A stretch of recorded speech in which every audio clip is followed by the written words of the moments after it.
Bienvenidos a este programa especial de 4D, siempre es especial con Maite Vizcarra, Jorge Yamamoto. Hoy tenemos una gran invitada que es Karime Páez, ella es CEO de Inclusiva, una consultora que se ocupa de evaluar qué pasa en la base de la pirámide, en las partes con menos recursos de la sociedad, pero que tienen un potencial enorme.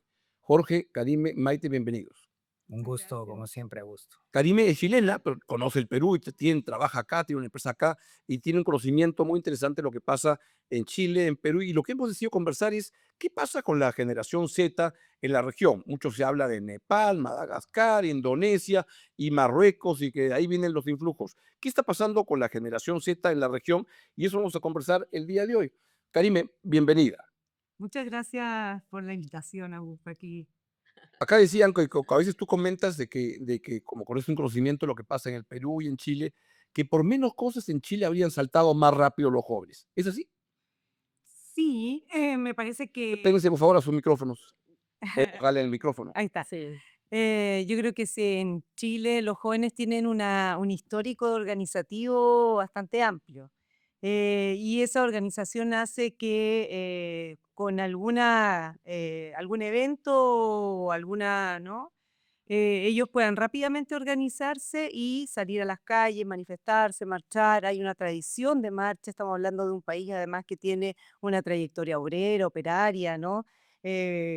Con fuertes sindicatos. Entonces, este músculo de marcha está bien ejercitado en Chile y por lo tanto, frente a cualquier suceso, tienden a reaccionar de una manera más rápida.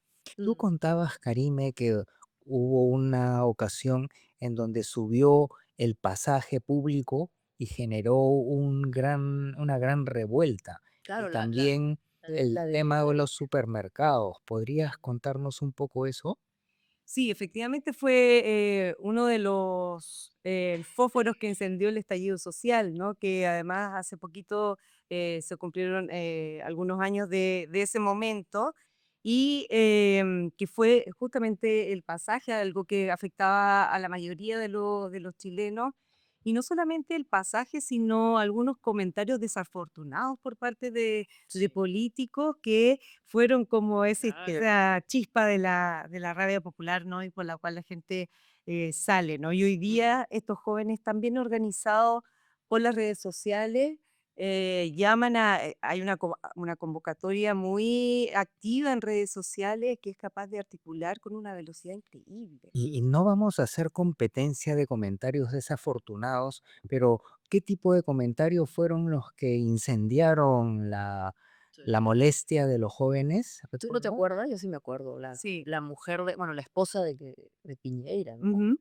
Que acaban de, esto parece que han llegado unos extraterrestres, algo así, ¿no? ¿Te acuerdas? Terrible, dirigiéndose o refiriéndose a la gente que salía a marchar, ¿no? Y la Sí. capturaron hablando por teléfono, ¿no? La cuestión. Y además lo del mismo pasaje, que es que la gente entonces, para evitar una tarifa más alta, porque las tarifas del metro son por franjas de horario, entonces el ministro dijo, bueno, si quieren evitar una franja de horario más alta, levántense más temprano. Terrible, Y terrible. entonces, claro, la Sí. gente que ya trabaja varias horas por día, que se demora muchas horas desplazándose en el servicio de transporte público, encontró que era Mm. indignante, ¿no? Su frase. Ujú. Bueno, son frases graves, pero creo que seguimos en la punta de comentarios infelices en el Perú, ¿no? Sí, pero acá, por Pero lo que ejemplo, sorprende, perdón, sí. es que la reacción de los jóvenes, al margen de la última, es mucho más apagada, ¿no? ¿Cómo lo compararías tú, Karime, en cuanto a las reacciones de los jóvenes en particular y de la población en general? En Perú, Chile, tienes mucha experiencia y estudios en Brasil también, si nos puedes comentar. Sí, o sea, el foco de estudio siempre lo voy a tener en los jóvenes, pero en los jóvenes emergentes, el joven hijo de emprendedor, ¿no? Que ahí están los focos de los estudios que realizamos. Y efectivamente, Brasil, Chile, Perú presentan características que son distintas. ¿No? Mm. Por ejemplo, Brasil tiene una articulación de organización de base muchísimo mayor. Entonces, puede ser que la marcha no sea la expresión del joven, más sí la capacidad de organizarse por propósito, por facciones, por temática y esa articulación no solamente organizativa, sino que consiguen fondos, realizan cosas. Entonces, el músculo brasilero asociativo es muy fuerte. O sea, que se parece Chile y Brasil. O sea, un poquito en el tema de que se organizan más a menudo Los dos se organizan más a menudo, yo diría que más que el Perú. que el Perú. Creo que tiene que ver con la formalidad, pero también hay una diferencia entre Chile y Brasil en cuanto a los organismos que los representan, la representatividad que han logrado a través de estos movimientos populares o de estos movimientos sociales, ¿no? En Brasil hay un ejemplo hermoso en Río de Janeiro de cómo las favelas empezaron a autogestionar a través de movimientos de jóvenes. ¿Ah, sí? Y estas juventudes, ¿no? Hay un instituto que se llama Instituto de Codifica, que es súper interesante, que poblaciones jóvenes negras empiezan a defender su territorio y articular acciones para levantar esos territorios, reducir la inseguridad, empezar a generar data de calidad desde el territorio, eh, atraer fondos, Mm. ¿no? Generar diferentes iniciativas. Entonces, un Brasil que es más organizado, más institucional, tiene más recursos, el Estado también.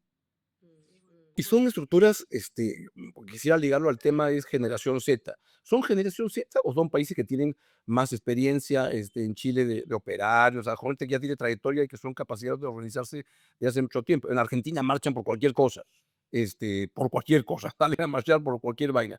Pero Chile también tiene una tradición, en el Perú no tanto, en Brasil también, pero quisiera ir a apuntar qué nos pueden contar de la generación Z propiamente, porque yo lo que he visto en la marcha en Lima, por ejemplo, no me parecían tan Z, la verdad. Mi amigo Mario Ghibellini decía que algunos salían de Canevaro, los que salían a marchar. Entonces, ¿es Z lo que están marchando o es que estamos simulando lo que pasa en Indonesia, en Marruecos, en Nepal y lo estamos trayendo, pero como si acá funciona o no funciona en la región eso? Y en Perú 21 salió una nota que el que lideró y organizó la marcha de los jóvenes era ya bien pasadito Z también, Claro, En el Perú. en en el el Perú. Perú. Sí, era un chico, ¿es un chico joven o es un mayor? Porque yo he visto en las redes sociales a 3 o 4 muchachos y sobre todo son chicos, ¿no? Mira que no hay mujeres hablando que sí, que son la Federación. No, hasta ahora son 3 chicos que salen mucho y bueno, como hemos dicho antes que se irrogan, pues que tienen el liderazgo, ¿no? Pero tal vez en Chile, no sé si eso o en Brasil, Karime, hay un tema etario, porque tú puedes hablar de juventud en términos grandes, ¿no?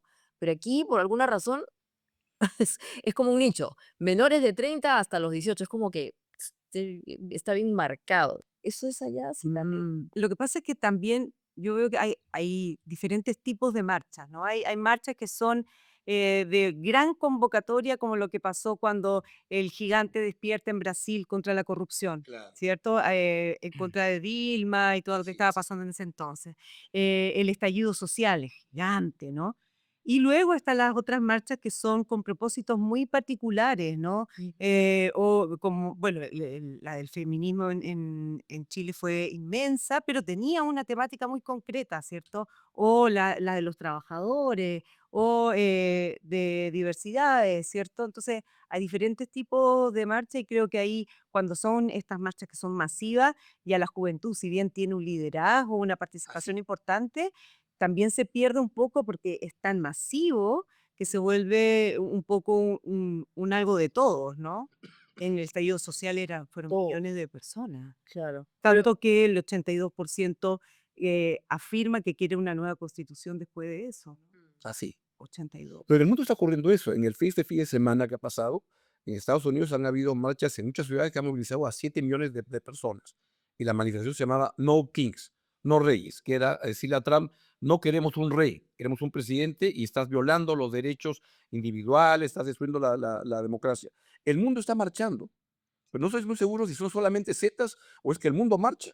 mm, o acá en el Perú tal vez hay una necesidad de, como tú dices, ¿no? De poner en la palestra a la gente más joven porque no hay lo que hay en Brasil o en Chile, ¿no? Lamentablemente no hay pues organizaciones jóvenes relevantes, ¿no? Eso es un... Organizaciones de base bien enlistadas, masivas, grandes, ¿no? Yo creo que los jóvenes encontraron ese espacio para liderarlo acá y están ensayando también, o sea, esto recién empieza, me imagino que puede ir tomando diferentes formas, ¿no? Claro. Claro, y puede haber un grupo gatillo, ¿no? Que lo organiza y después otros que se suman, de acuerdo a lo que están comentando. Y en este sentido, Karime, analizando Brasil, Chile, Perú y otros casos que has estudiado, ¿cuáles serían los pasos que explican estas manifestaciones masivas? Em, yo creo que hay motivos locales y globales, ¿no? Lo que estábamos viendo en un último estudio que hicimos hace unos meses atrás, y que también se vio representado en esta marca del símbolo del esqueleto con Claro, la banderita la yata. ¿cierto? Mm, One Piece, ¿cierto? ujú. Entonces, eso es algo mundial, que es hoy día los jóvenes marchan en contra de la corrupción. Mm, Y eso es un lenguaje común a realidades que son súper diferentes, ¿cierto? Entonces, creo que los grandes motivadores de las marchas masivas están siendo lo que uno más escucha es el tema de la corrupción, ¿cierto? De este hartazgo, y además porque el joven empieza a tener y a preferir otros estilos de liderazgo. sí. ¿No? Hay un antes y un después. Un líder antes era un líder que se movía también por intereses, ¿no? Hoy día ellos quieren líderes que sean auténticos. Y ese líder auténtico es otra cosa, no es un líder coherente. Entonces los valores empiezan a cambiar y los jóvenes empiezan a querer cosas diferentes, ¿no? Pero esas marchas masivas tienen que ser temas que a todos les duela, Mm. ¿cierto? Y el tema de la autenticidad reluce en el tema digital, pues, ¿no? En las redes sociales se ve claro, ¿no? Tal cual, ahí sí no hay doble faz, ¿no? O sea, es bien difícil que alguien salga pues preparándose, una cosa así al toque, se dan cuenta, ¿no? Los que son más jóvenes. Ahora, Cari, y el fenómeno de los nini, que es un problema muy serio en el Perú, ¿tú no crees que pueda llegar a tener una relación con el tema de la generación Z? Porque el empleo joven en el Perú está muy golpeado, ¿no? En los últimos tiempos hay mucho desempleo de gente menor de 30 años, no hay una correlación entre estudiar en la universidad y salir de la universidad para que, como alguien decía, pongas tu carteo, tu cartón ahí de adorno. Eso no puede ser también un elemento que juega con el hartazgo y un ánimo, ¿no? Porque al final es un sentimiento. Acá hemos hablado también mucho del sentimiento de la frustración, de no ver, pues, que hay más, ¿no? Yo creo que podría haber una relación cuando los jóvenes rebotan, ¿no? Hacen un esfuerzo, la familia invirtió, guardó plata, ahorró por años, ¿no? Para poder pagar esa educación, la paga en una universidad que quizás no es tan buena, a un niño que tampoco venía con tanta buena base y él al salir al mundo laboral rebota. Entonces, eso también va generando una frustración con un sistema que no funciona para todos. Ujú. Y Entonces, sí. has mencionado que hay motivos locales y globales, pero pasado ese momento, ¿qué tan espontáneo o qué tan organizado o manipulado suele ser estos grandes movimientos? Yo creo que siempre va a ser un espacio donde que es apetecible por organizaciones que quieran imponer sus intereses ahí también, ¿no? Sobre todo cuando estas organizaciones han sido exitosas, ¿cierto? Y los jóvenes acá están siendo muy exitosos en las convocatorias iniciales, entonces creo que siempre hay que tener como mucho ojo en quién se aprovecha, ¿no? De estas iniciativas que pueden inicialmente ser espontáneas, ¿no? Uno no sabe para quién marcha. Mm. Claro. Pero ¿a dónde van conduciendo estas cosas? Yo no sé si es una nueva manera, como ahora hay redes, y lo que entiendo es que la generación Z está muy marcada porque son en un mundo digital en el que han nacido y ahí se mueve. Y eso te condiciona cómo reaccionas ante las cosas, tus actitudes y todo. Pero no es lo mismo de otras maneras de juventudes anteriores de reaccionar, que simplemente ahora como tienes esa capacidad de interconectarte muy rápido, te moviliza y te hace actuar más rápido. Encuentro que es una buena pregunta y yo también me y se me decía, ¿por qué es diferente esta generación Claro, de las esa es otras? mi pregunta, O sea, en más los sencilla, más 60, directa. en los 70, en los 80, ¿cierto? siempre han habido Cuando Mercedes jóvenes. Sosa cantaba Cómo me gustan los estudiantes, eran como los de generación Z de ahora, Sí, 50 años después. sí. Me parece que hay algo que tiene en común la juventud. No sé, ahí Jorge, ¿qué nos puedes contar de ello? Además, tú tienes un acercamiento constante con los jóvenes, pero Ahí yo diría, parafraseando tu análisis, algo universal y algo generacional. Lo universal es que el cerebro del joven está haciendo una transición de la dependencia de la autoridad del niño a la autonomía. Entonces, primero que el área impulsiva va a madurar más rápido que la autorregulatoria. Entonces, más achorado, más impulsivo, pero también Se enciende más rápido. se enciende más rápido y se apaga más lento, Ah, que son dos problemas. Por Interesante. eso el riesgo de abuso de sustancias es mucho más alto.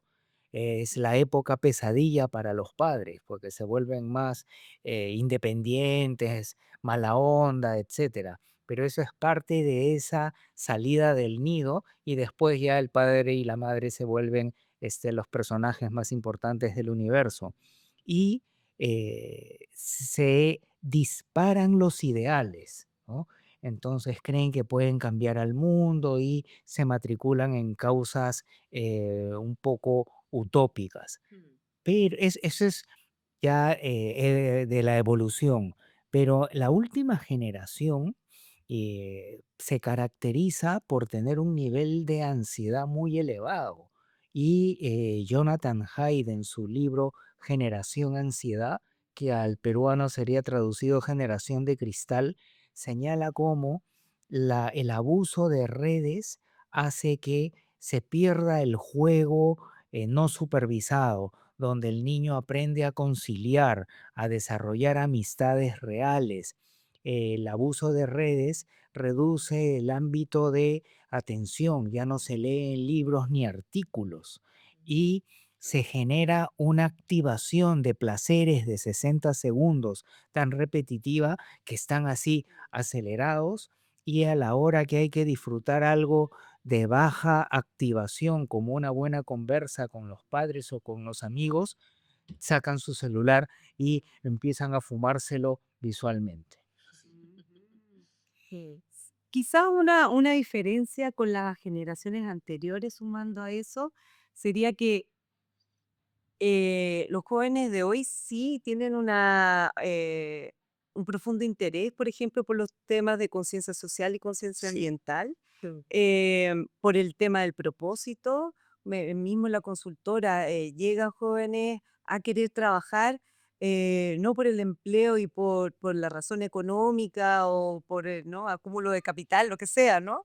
Sino porque realmente conectan con cuál es el propósito de inclusiva y eso para ellos es un motor importante, ¿no? Entonces creo que si hubiese alguna diferencia, yo sí creo que estas generaciones tienen otra mirada, otras sensibilidades con los temas sociales, los ambientales también. Interesante. Ujú. Y junto con ello, también hay reportes de empresas que los jóvenes renuncian por cualquier cosa, Así. ¿no?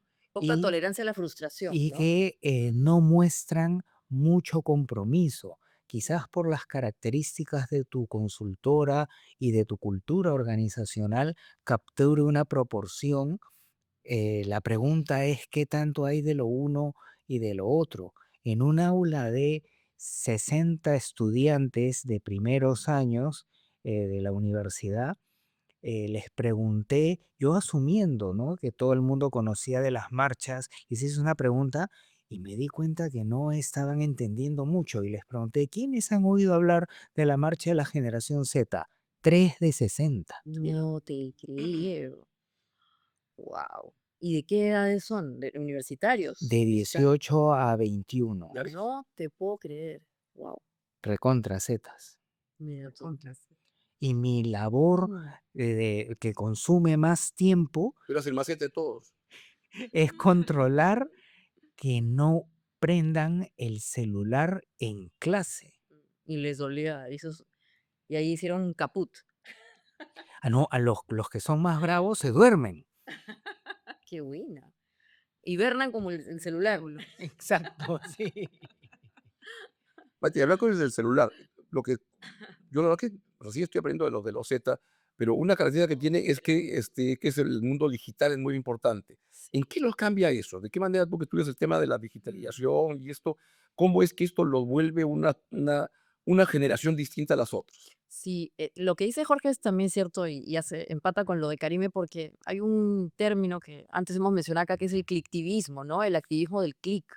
Que estas generaciones sienten que no necesariamente tienen, tal vez algunos de esos que no han ido a la marcha, sí le han dado like a lo que han estado viendo en TikTok, porque sí es verdad que, por ejemplo, las marchas estas han tenido una gran cobertura, bueno, la marcha, ¿no? La del fin de semana y la anterior, vía TikTok, ¿no? Y yo misma he estado viendo allí, entonces en verdad tenía 50.000, 100.000 personas que no veían la tele, Claro. sino que veían lo que pasaba en TikTok. Y eventualmente les mandaban un super chat que es un emoticón, no sé, un like, lo que fuese, o hasta dinero, ¿no? Entonces, yo diría, Augusto, que la digitalización en este caso tiene que ver con la participación política en el sentido en que es rápida, es express. No es que yo me comprometa de manera larga con una causa, sino que pueden ser varias causas.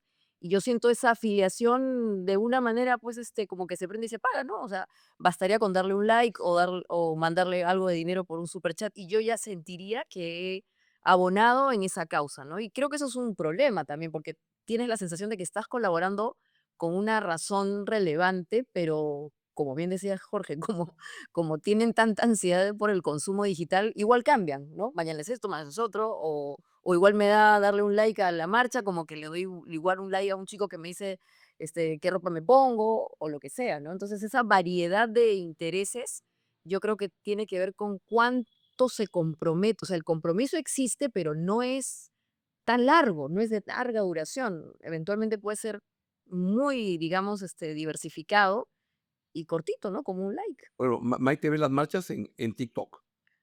Sí. Y eso a mí me parece, la verdad que yo prefiero ver las marchas en Canal N. La gente no está verla estructurada, narrada, ordenada, ¿no? Como, pero no sé, a mí el TikTok me siento que no me está dando lo que yo quiero. Sí, claro. Además, es más el sentimiento real, ¿no? Y O se sea, mandan plata el que ahí, está allí, el que está ahí, sí, ya, ahora viene la marcha, que no sé. Entonces eso es como, además que da un realismo sin total, sin filtro. Yo veo las marchas en el resumen que haces al día siguiente. el día siguiente. Y Karime, tú tienes una charla TED que muy importante acerca de la base de la pirámide y creo que es bien útil que el público conozca un poco la importancia de esa base de la pirámide y las características de la base de la pirámide en el Perú. ¿Nos podrías hacer una cosa muy sintética sobre ese tema? ¿Viste que eso es una explicación de qué es la base de la pirámide para que entendamos todos? Exacto. Eso. Bueno, la base de la pirámide se llama a los grupos vulnerables y emergentes de una sociedad. En el Perú, Mm. según el APIM, serían las clases C, D y E. Ah, ¿Ya? tres. Y esas tres clases pertenecen a un mismo universo que es el universo popular. Comparten códigos culturales, prácticas, formas de pensar, porque las tres clases han pasado por un momento de escasez. Y eso hace que ellos hayan desarrollado ciertos talentos, formas de ver la vida, de comportamiento, que son parecidos. Entonces, esta base de la pirámide, que o no tiene las necesidades básicas totalmente cubiertas o la forma de cubrirla todavía es ineficiente y es precaria, porque estamos en sistemas de alta informalidad y eso hace que todo se precarice, ¿no?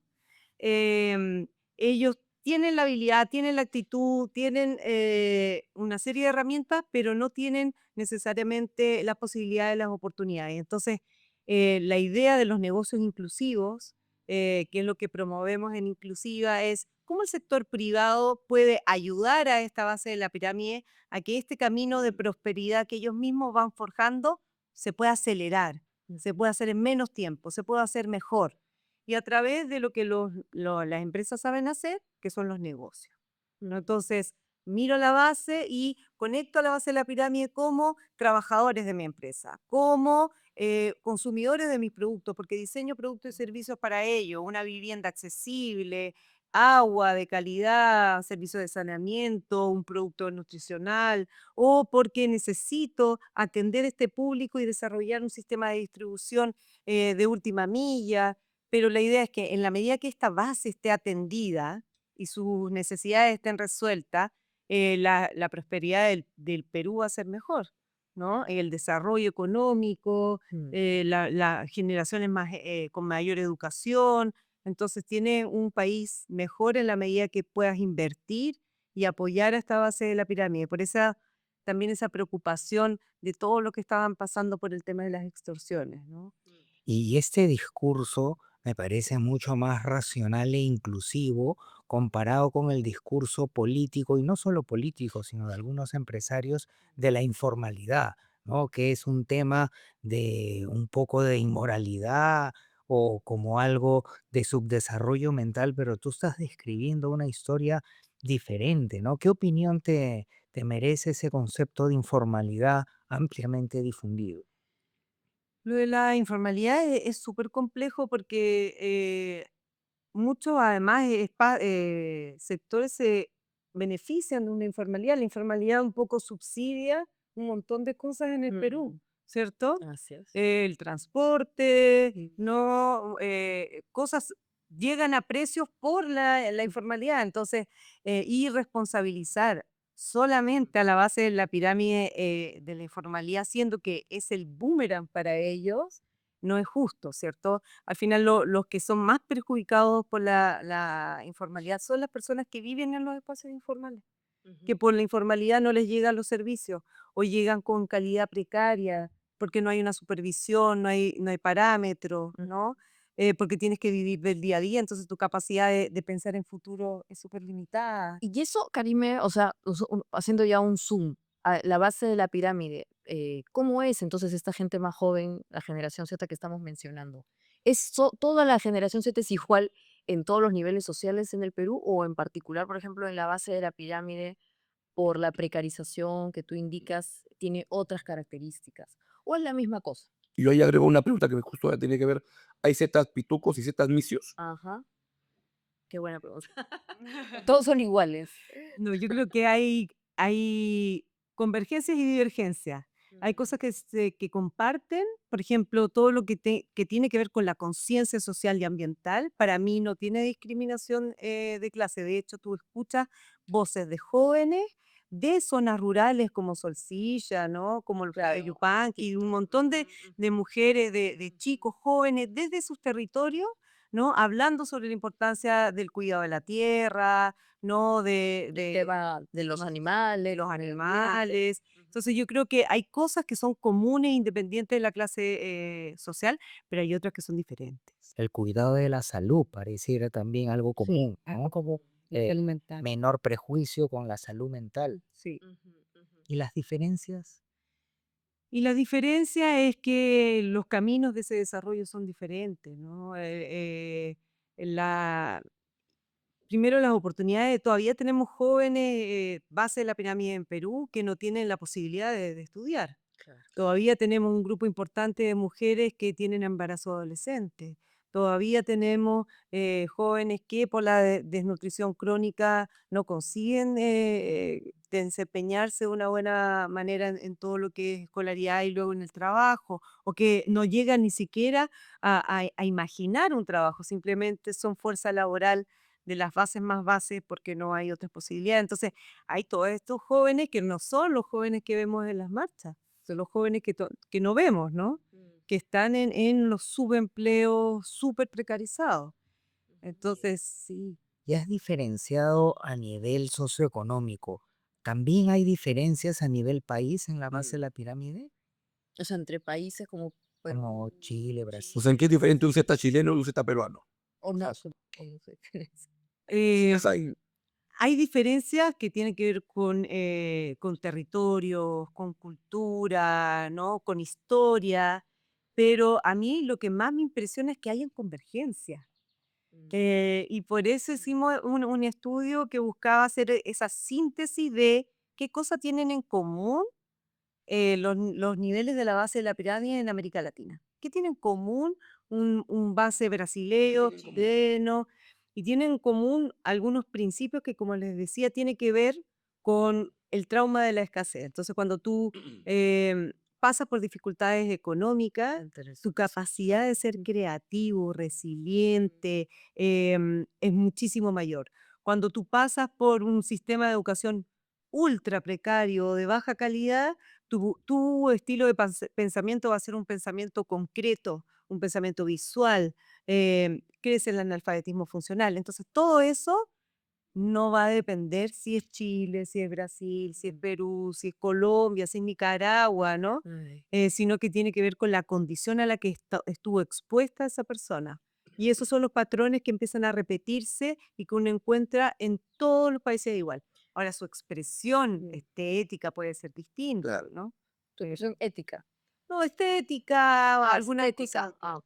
Qué Ujú, ujú. interesante porque los estudios sugieren que los valores, que estamos hablando indirecta o indirectamente de valores, se forjan por agentes de socialización, que antes era la televisión, que era un poco más local, ¿no? Por los Global. amigos, Así es. que eran definitivamente locales, por la iglesia, cuando existía eso como elemento de La influencia. parroquia. Pero recién ahora ya hay algo más global que son las redes. Entonces, ya hay menos televisión, pero más redes, menos radio, pero más redes, menos amigos y más amigos virtuales, al grado que la calaverita de One Piece se convierte en algo Global. medio global, medio no, francamente global. Y es un anime de los años 50, 60 del Japón que no tiene nada que ver con la historia de todos, Pero en los 90 se volvió más popular, ¿ah? O sea, sí. pero igual son los años 90, ¿no? Sí, 90, Entonces, claro. son esas coincidencias que generan símbolos más universales. Yo creo que era un error hablar de generación X, Y, millennials, porque era la historia gringa muy distinta a la nuestra. Pero creo que ahora recién sí podemos hablar en la Z de una generación global. Y lo otro, Karime, que es interesante, porque tú has hablado de escasez y de precariedad, pero por ejemplo, uno de los mitos que se usa mucho en el Perú para decir que el tema digital no es tan relevante, es decir, que no hay acceso a Internet, pero eso ya está superado, ¿no? O sea, en el Perú la gente, incluso los más jóvenes, tienen teléfonos celulares o buscan la manera de estar vinculados, y entonces la mejor prueba de la globalización que plantea Jorge es que consumen esos símbolos, y igual el chico que está en Arequipa, el que está en el Cusco, en la zona rural, en fin, está esta chica que hace sus TikToks en medio de los Andes maravillosos y lo hace como si fuera una influencer de cualquier ciudad. Entonces, en verdad, ya no es cierto que en verdad aún cuán alejado esté la persona en el Perú, no está conectado, es al revés. Yo diría que están hiperconectados, ¿y eso cuánto va a influir, por ejemplo, en las próximas elecciones? O sea, podríamos decir, definitivamente, no importa dónde esté el peruano, el muchacho Z, igual va a estar conectado. Yo creo que definitivamente la digitalización ha sido como una curva casi vertical la adopción, y ahí sí también la generación Z ha sido clave, porque ellos han traído la digitalización a sus casas. Sí. Entonces, Qué bueno. a la abuela, al papá que le costaba un Mm, montón, entender. ellos van y le explican o los interpretan. Todavía eso, ¿no? Son como, Hazme esto". Entonces ellos van y están guiando a todas estas generaciones y han nivelado la cancha en términos de digitalización familiar. Y eso me parece impresionante porque en otros tiempos no hubiéramos tenido este traductor que es el que tenemos ahora, ¿no? Que porque es nativo digital, porque entiende todo perfecto, y se maneja muy bien en eso. Es verdad. En el caso de Argentina, por ejemplo, mucha gente, o sea, en verdad lo que dicen es que Milei gana por la influencia de la gente más joven, ¿no? Que se convirtieron en un poco los jefes de campaña de la casa. ¿Eso podría pasar en el Perú? O sea, alguien que conecte realmente con ese segmento tan joven, ¿podría ser que se repita el fenómeno? Como tú bien has explicado, porque es interesante. O sea, en la casa de todos los que nos ven hay un traductor digital que es el chico más joven. De hecho, hay un estudio de Ipsos que señala que los jóvenes son agentes de propaganda dentro de la casa y tienen influencia Claro. tal cual lo has dicho. De cualquier cosa. no solamente de lo político, o influencia en los modos. La pregunta era específicamente sobre lo político, pero mi hipótesis es que no es solamente en lo político. Y Mm, acá hay una transición, se dice pues que los medios tradicionales van a extinguirse o ya algunos se han extinguido y aparece la arremetida de las redes. Tú, Augusto, has sido director de importantes periódicos, has tenido importantes programas en la televisión y ahora tienes tu canal de redes. ¿Cómo has visto esa evolución y cómo ves el futuro de los medios de comunicación y del periodismo? Yo creo que el futuro está en el streaming, que ya hay cosas que están quedando atrás y que van a subsistir, pero que el mundo va con una fuerza enorme en el streaming y que los medios tradicionales lo que están haciendo es meterse también en el streaming. Entonces, no es que están fuera de esa fiesta, sino que también los canales, todos van creando su estructura de streaming, ya iban compitiendo y lo podían hacer con mucha más fuerza porque tienen más recursos. Pero está en este mundo donde todo cambia.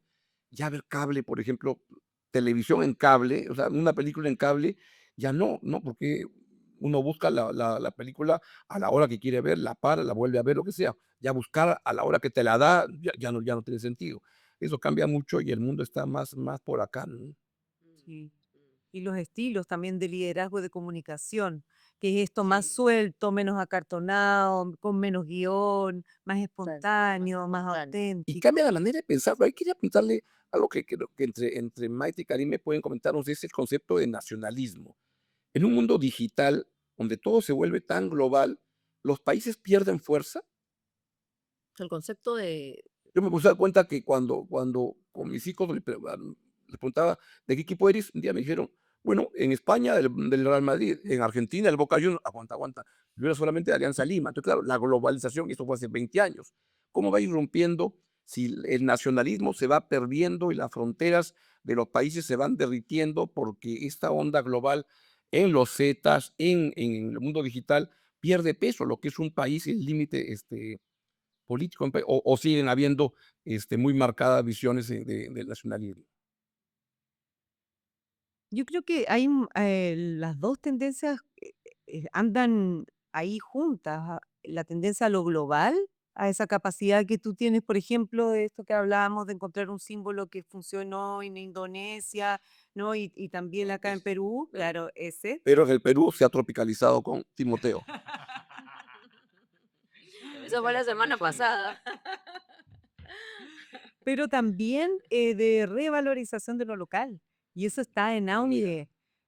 Y sobre todo esa revalorización la están haciendo los jóvenes. Y eso lo encuentro maravilloso, porque todas estas técnicas ancestrales que estaban a punto de desaparecer, estos lenguajes que estaban a punto de olvidarse, estos jóvenes están desde los territorios levantando cosas. Entonces, creo que las las tendencias se van poniendo, se sobreponen, no creo que se antepongan, ¿no?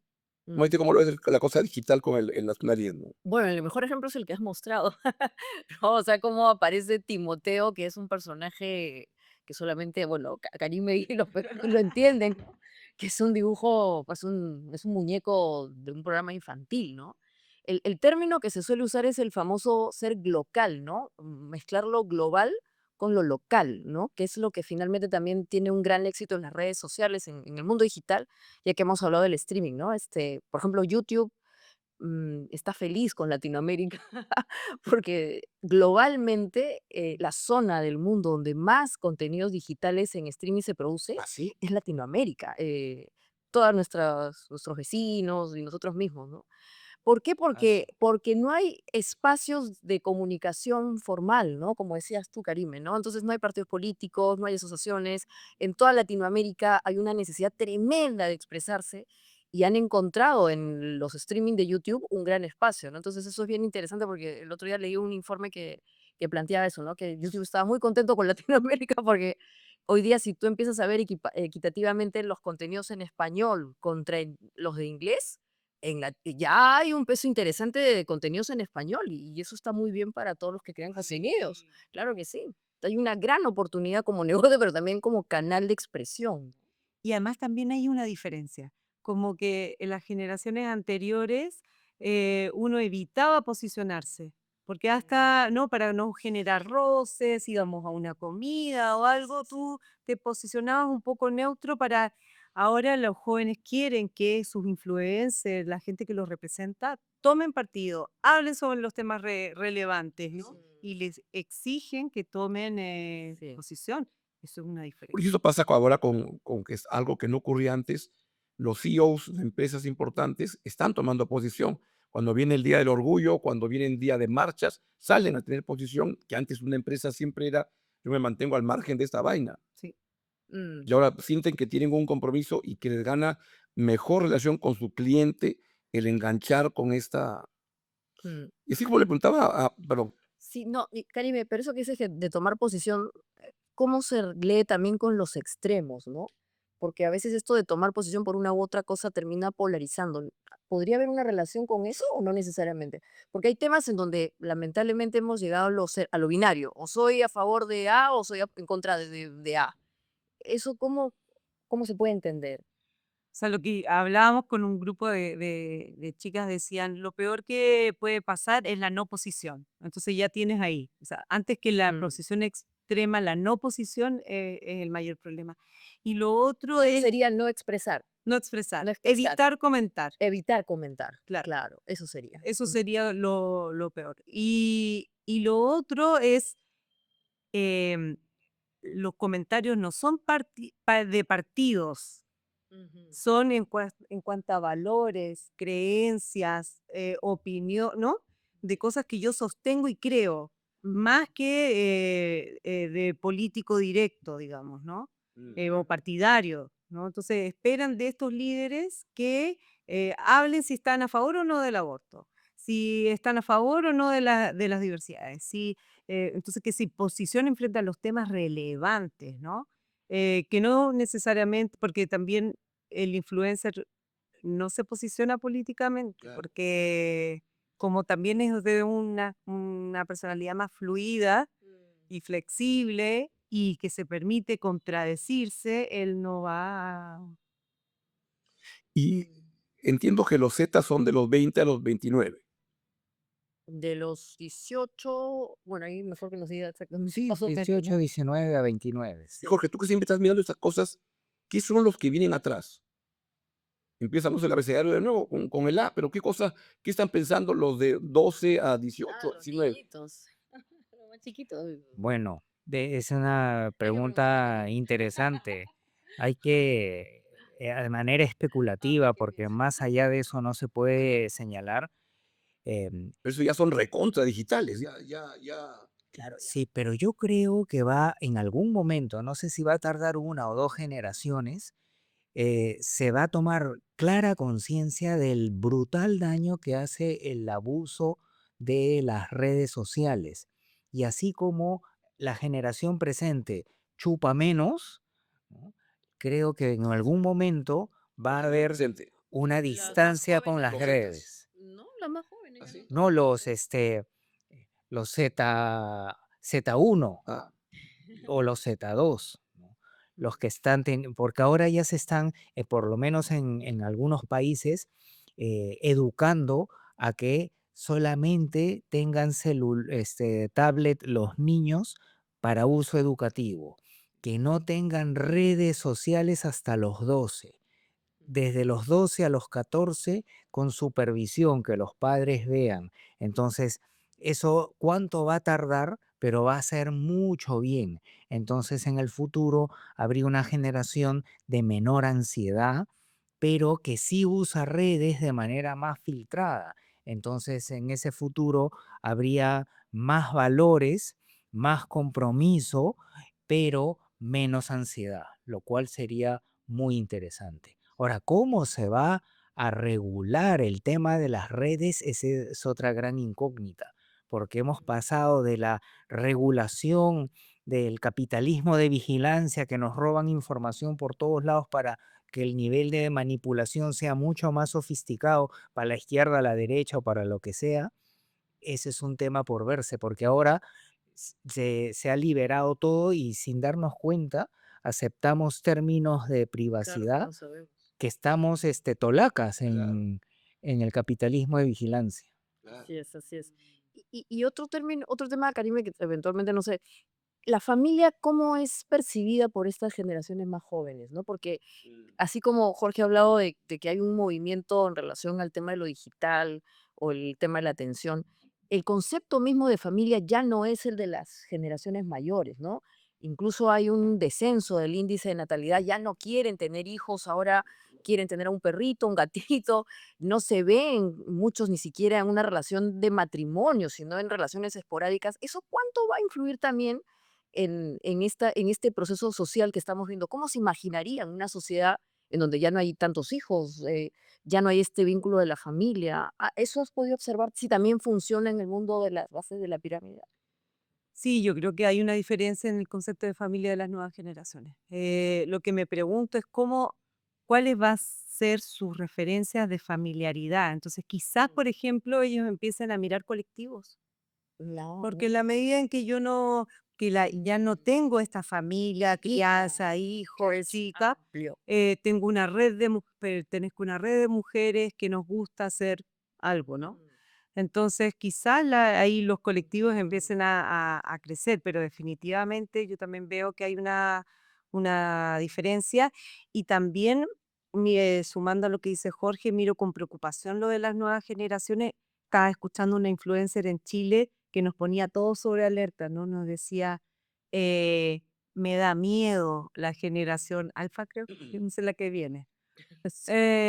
Porque ellos desde muy chiquititos están opinando sobre temas donde ellos no tienen las capacidades todavía para hacerlo. Entonces, pedirle a un niño que todavía es muy inmaduro que tenga opinión, ¿no? Frente a diferentes cosas, porque eso es lo que está pasando con el mundo de las influencers y tal, es muy peligroso, ¿no? Entonces, ella hacía una advertencia muy grande sobre esta generación y cómo hay que ponerle distancia y distancia forzada, siendo que es su negocio, ¿verdad? La que lo dijo, al tema de los celulares, de las pantallas.